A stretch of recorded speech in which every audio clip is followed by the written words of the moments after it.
their timeline or anything like that anymore. Nonetheless, this is what the Te Pāti Māori Instagram account put into their story, and it's basically the massive sob story that they invented in order to try and rally the troops, so to speak. And we'll break it down a little bit more, but nonetheless, they've used a young boy to repeat a bunch of scripted lines of which he has no understanding of, no ability to comprehend, and they're using that as a means to appeal to their broader voter base. So here it is. Pākehā arrive here to Aotearoa to steal our lands and get rid of our culture. You almost stole all of my land. You almost killed my language. You almost made my tupuna believe they were less than you. You tried. You failed. I am still here, and I am stronger than ever,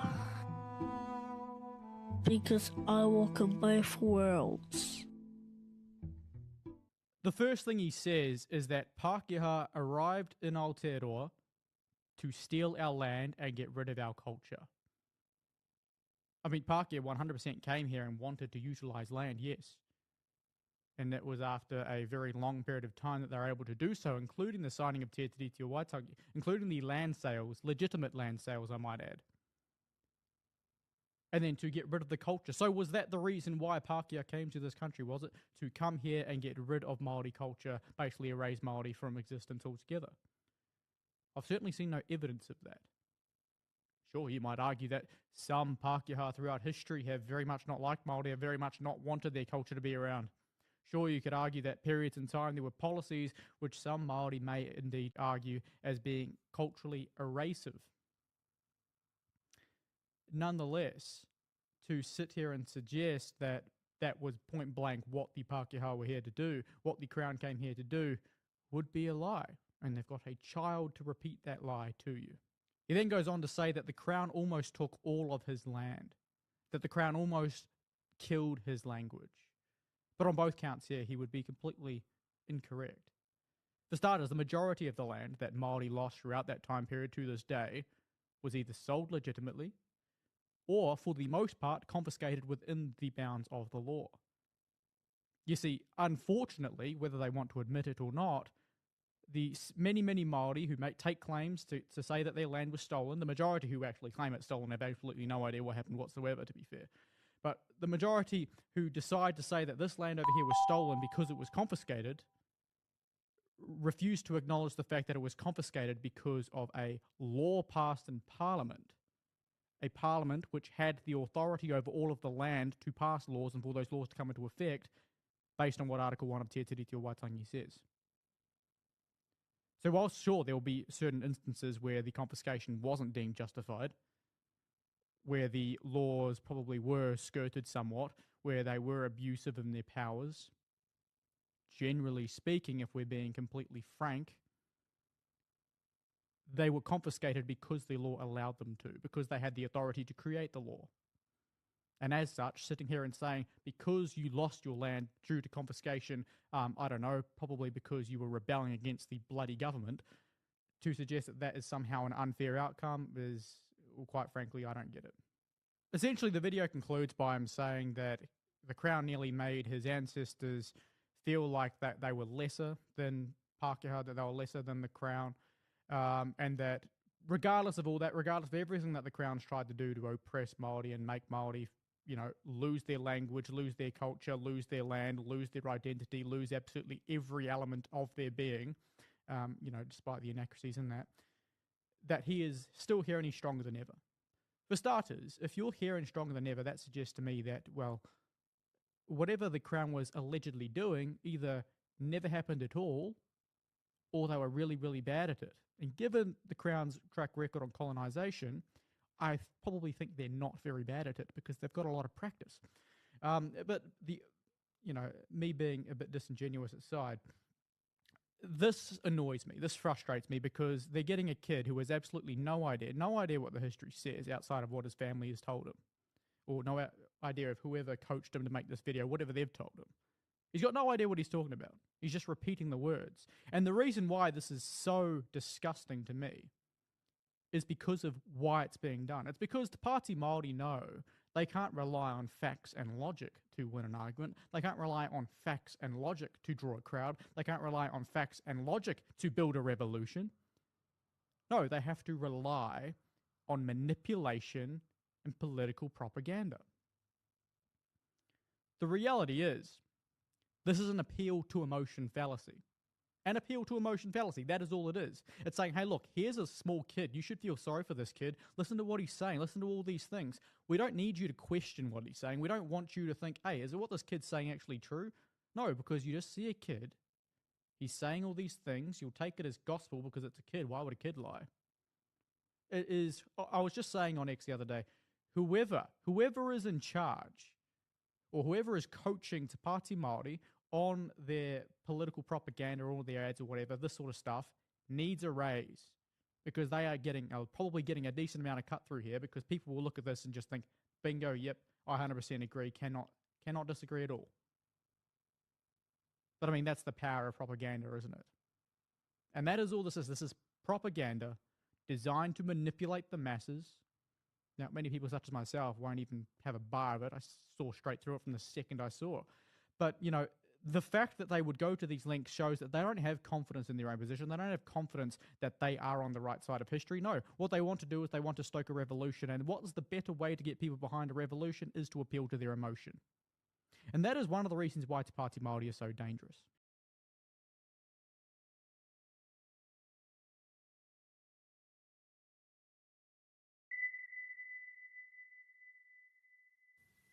This week, New Zealand changed forever.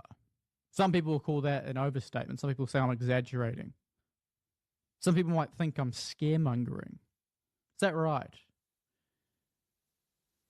Well, last time I checked, no other political party in recent history or ever in this country has declared political independence for an entire ethnic group. Have they? No other political party has declared that they don't recognise the parliament they work for as being sovereign. No other political party has actively sought to disrespect the parliamentary institution that we have in this country in every way they can possibly see fit.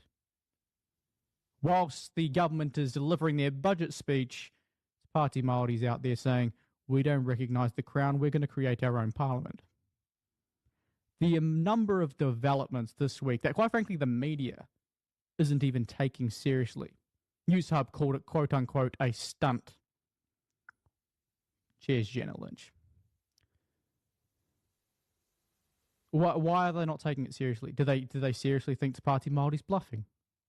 Do they think the policy Te Pāti Māori have had for the last half-decade is bluffing? No, Te Pāti Māori understand they can't implement what they want to implement. And as such, they're just going to go about and do it their own way. They don't care about the process. They don't care about a legal process. I noticed News Hub a couple nights ago, they were like, Te Pāti Māori have already established that they want to create their own parliament. They're beginning that process. As if somehow that's not a bad thing. As if this is like, oh yeah, let them go about it, whatever. That's what they're going to do.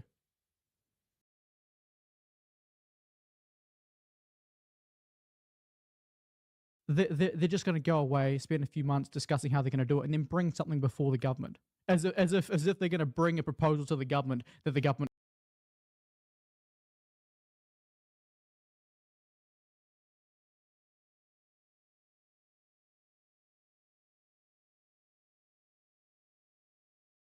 can implement in a constitutional government, with or without the approval of Parliament, with or without the approval of the sovereign, because they don't care. They have no interest in what the sovereign thinks. They have no interest in what the Crown thinks. They have no interest in what anyone but themselves think. They will do what they want to do. No one gets to dictate to them how they shape this Parliament of theirs.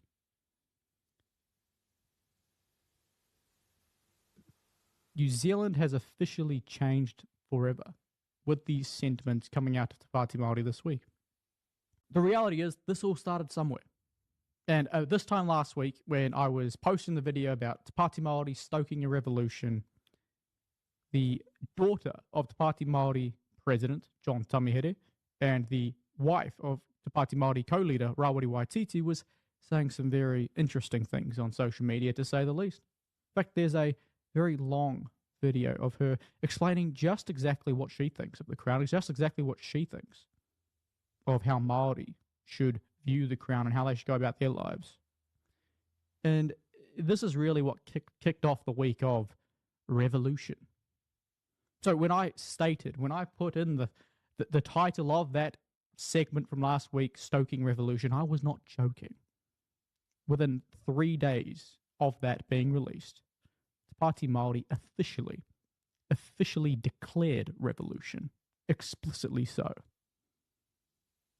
But of course, the media don't take it seriously. Very few people have any idea just what Te Pāti Māori are doing, not even their own supporters. And those that do, they actually joke about it, thinking it's going to be a positive. Anyone that's short-sighted is part of the reason we're in this mess in the first place.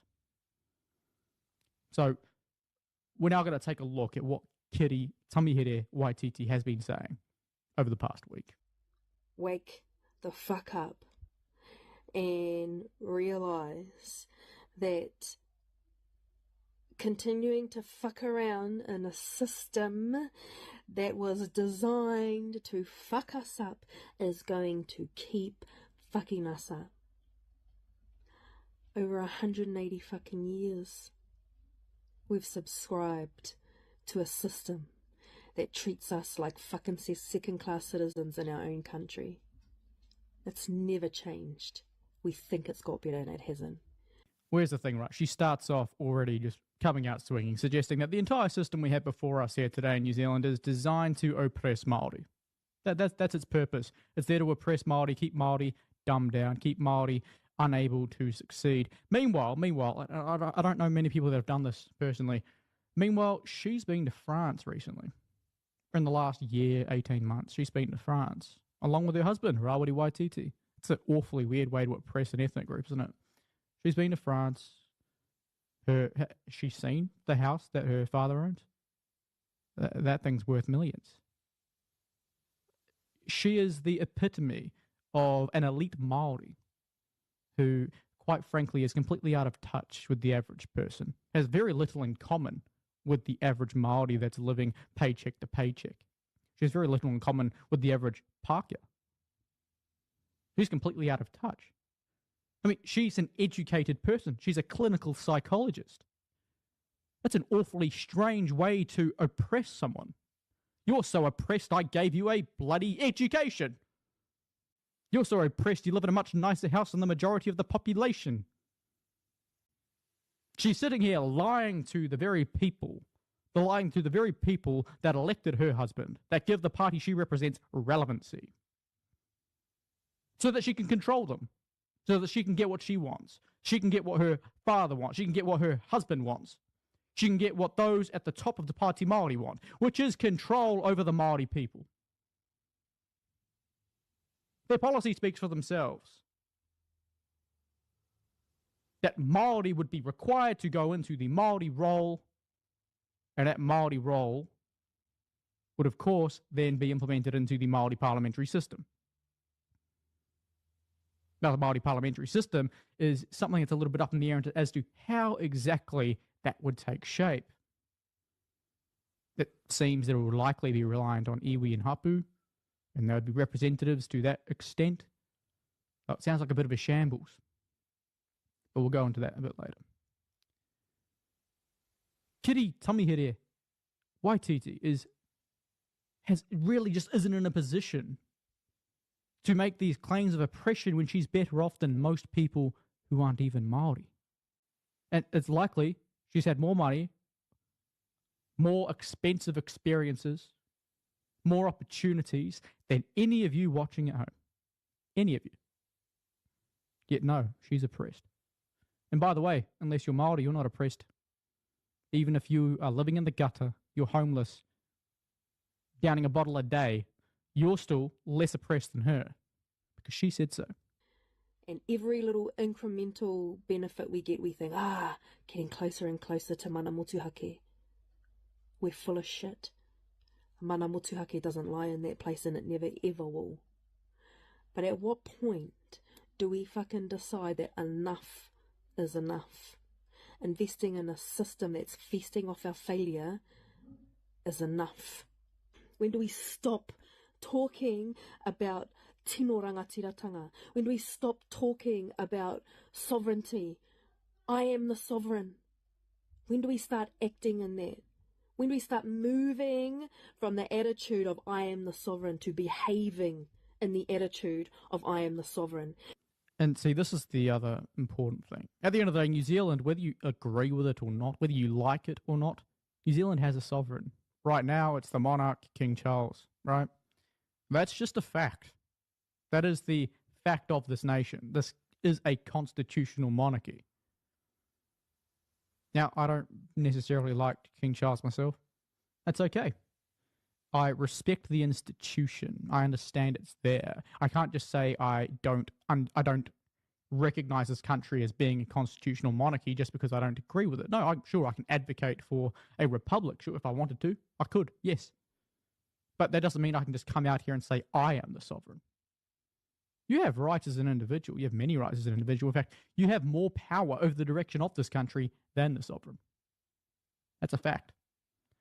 But that does not mean that you are the sovereign. That doesn't mean you stand up and say, you are the sovereign, King Charles is not your king. You may not recognize him as having any authority over you, and in practice, he actually doesn't. But this kind of rhetoric is pushing the idea that Māori are superior to others. Māori have a different standing than others. Just the other day, I had someone try and tell me that Māori chiefs were on a par with the monarch. On a par. Of course, that's utter nonsense.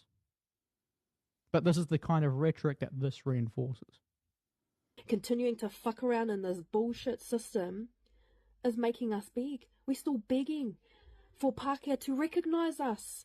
What the fuck? We're just begging all the time. Pākehā, please see me and my Māoritanga and my tangata whenuatanga. Please give me some money. Please recognise how much you've hurt me and you've stolen.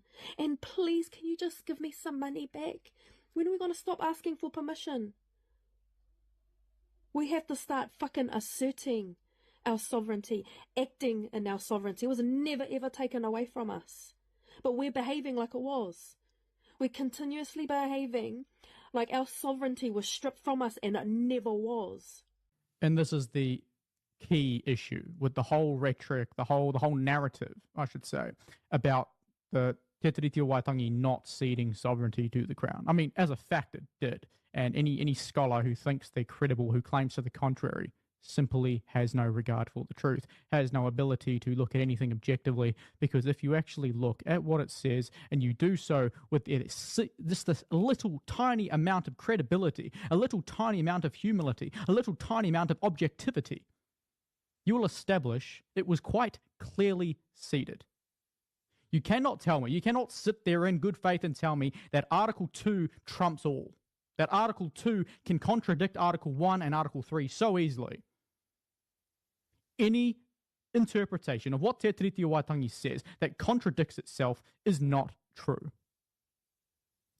Any and all interpretations of such documents should be consistent throughout and not contradict each other in any areas. And so any scholar, any expert, any lawyer who sits there and tells you, yeah, it means this, even though it contradicts this and this, anyone that says that is full of it. I'm not going to have it any other way. But that's the issue, right? It's not a matter of just, Māori didn't cede sovereignty and so we should recognise that. No, she's full on saying that based on this narrative that I invented, that I have other ideologues within the legal system support, we're just going to assert our sovereignty. We should be asserting our sovereignty. We should say, you know what? If you monarchy, we're going to assert our sovereignty. If you government, we're going to assert our sovereignty. This isn't just a simple matter of, oh yeah, I think we should have a discussion about this because we never ceded, even though you did. It's not a matter of, we should just have a simple discussion. It's a matter of, we're just going to do it. We're just going to do it. We view the world a different way, so we're just going to act how we want. We view ourselves as different, so we're going to act as we want. We don't want you to dictate to us, so we're going to dictate to you. We don't want to participate in the democratic process in this country, so we are going to strip ourselves away from that and do as we want. That is what the Party Māori stand for. That's what they're advocating for. A disregard of the democratic process, a disregard of our constitutional arrangements, a disregard of Te Tiriti o Waitangi in its entirety, whilst all the same citing it. The perks of being able to pretend says what it does not. It enables you to reinforce a nonsensical narrative to push for a political outcome that you want. But no mistake, this has been decades in the making. In fact, you could arguably say this entire thing is dating back, predating the land wars.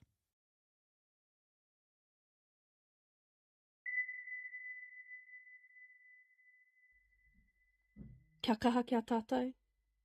This government is launching an all-out attack on us as a people, on our very identity as tangata whenua, as Māori.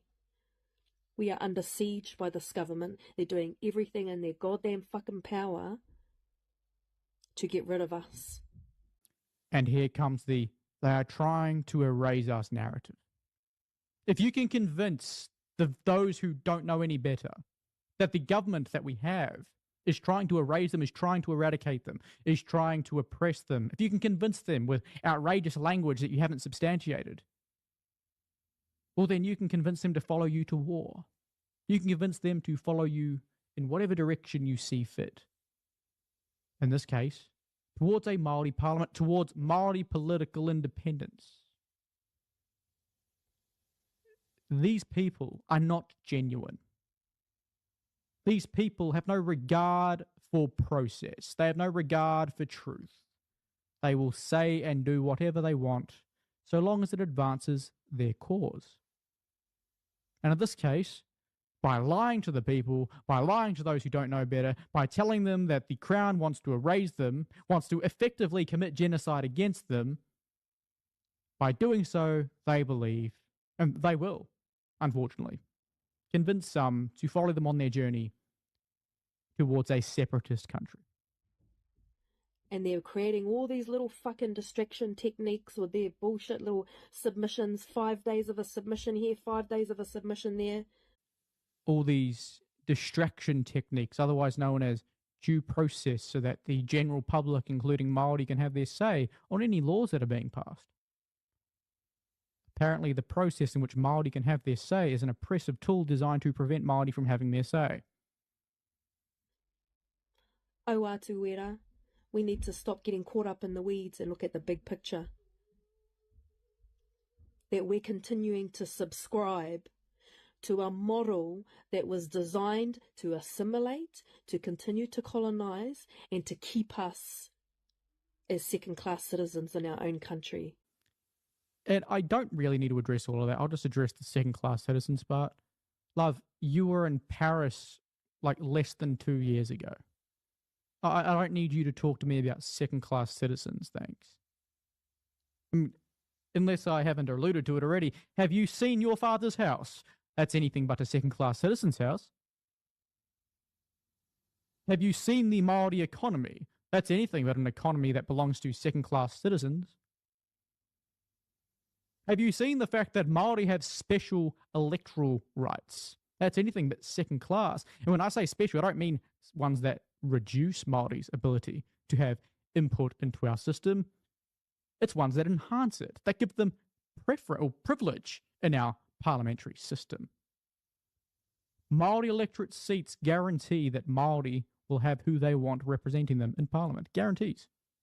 Guarantees. No other ethnicity has that. If anything, everyone else is a second-class citizen because Māori have preferential or privileged parliamentary laws for them. There are people in this country who have no idea just how privileged they are to have these ethnicity-based laws that enable them to have better representation? No idea. They actually view them and say the fact that anyone would suggest that these are wrong is racist, despite the fact that the existence of them is racist. The existence of them should actually insult you. The existence of them tells you that Māori cannot succeed.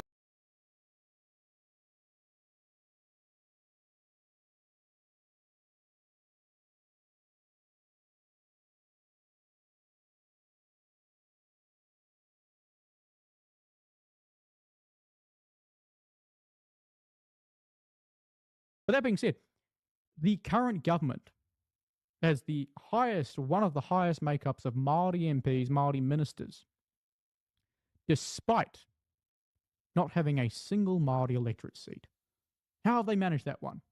Simply by being appealing to the general voting public. They don't need no separatist, they don't need no racist nonsense to speak on behalf of Māori.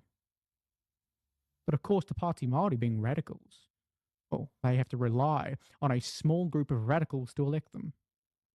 Kei te noho wehe wehe rawa atu mātou. By design, we are not unified, right?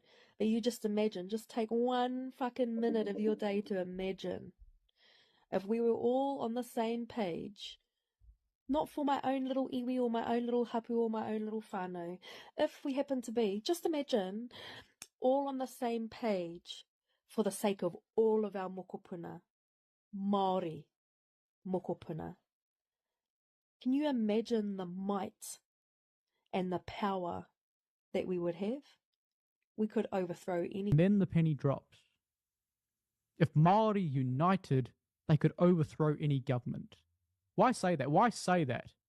Unless your intention was to mobilize Māori to either overthrow the government or no longer recognize them and establish your own separatist pocket of the country. Well, the answer is you wouldn't. Those are the two reasons you'd do so, and that's the two reasons they have. There's the two reasons she has said this. The irony is, Māori have never been united as a people across the whole country, have they? They're tribal. That's how they were. Before colonisation, after colonisation, they've always been tribal, and that's okay. Every civilization has differences about them. Some civilizations are tribal. So this fundamentally suggests that Māori have never been united. So the idea that this tool that the Pākehā, the colonisers, have used to keep you separated and simply retain the status quo, if not united you more. Because now there are more iwi working together than ever before. So this whole narrative is rooted on a lie. It's predicated on a lie, simply. You're just reinventing history to push the narrative so that you can indeed engage in your revolution. We could do whatever the fuck we wanted. Because on top of that, is the Māori economy is worth $70 billion. When are we going to realise how much power we have? Step into that power and assert that power. We have been so successfully colonised, it's not fucking funny. Because the minute that we start to think about ourselves and guarding our own cabbage patch, you know, being the guardians of our own little kumara patch here, that doesn't work.